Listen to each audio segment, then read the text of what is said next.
Friends, the Holy Father Pope Francis proclaimed the year of consecrated life to be celebrated from November 30th, 2014, the first Sunday of Advent, to February 2nd, 2016, the feast of the presentation of Jesus in the temple. Let us then reflect on what consecrated life is.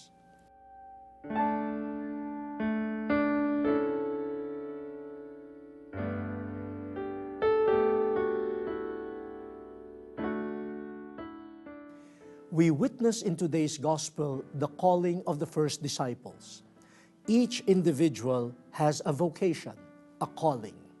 Some are called to ordained ministry in order to teach, to sanctify, and to lead the church.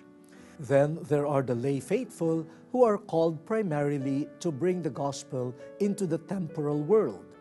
Most of them embrace married life and participate in God's work of creation through a love that begets children and leadership in the family, the domestic church. Now, there are also those who enter consecrated life.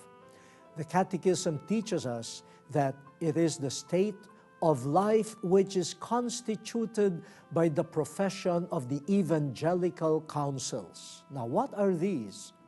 Friends, the evangelical counsels are chastity, poverty, and obedience. The Catechism adds, it is the profession of these counsels within a permanent state of life recognized by the Church that characterizes the life consecrated to God. So what are the forms of consecrated life recognized by the Church? In the Catechism, we find 5 branches of this vocation. Here is an overview. The hermitic life, or that embraced by the hermits, is devoted to silence, solitude, prayer, and anonymity. The consecrated virgins and widows live in perpetual chastity for the sake of the kingdom of heaven by constant prayer, penance, service, and apostolic activity. The religious men and women maintain a life with a strong liturgical character. They profess their vows publicly, live in common, and collaborate with the diocesan bishop in his pastoral duty. The secular institutes observe communion and fellowship among themselves according to their particular secular way of life. And the societies of apostolic life, whose members pursue a life in common in observance of their constitutions, even if they do not profess religious vows.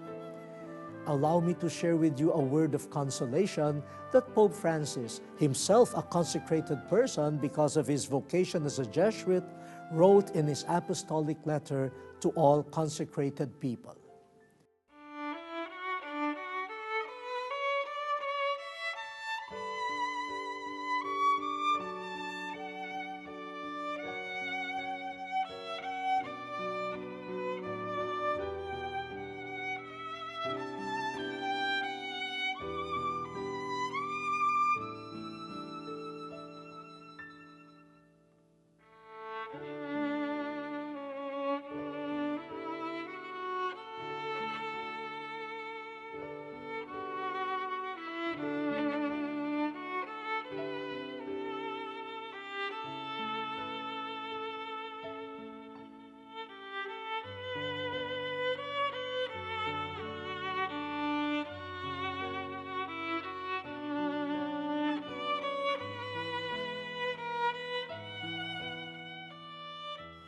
We are thankful to God for the gift and vocation of our brothers and sisters in consecrated life. May we never forget to show to them our great appreciation. They are in our schools, in our parishes, in mission areas, in the midst of the poor, in the adoration chapels, cloisters, and hermitages, constantly praying for all of us and leading prophetic lives. We salute all of you.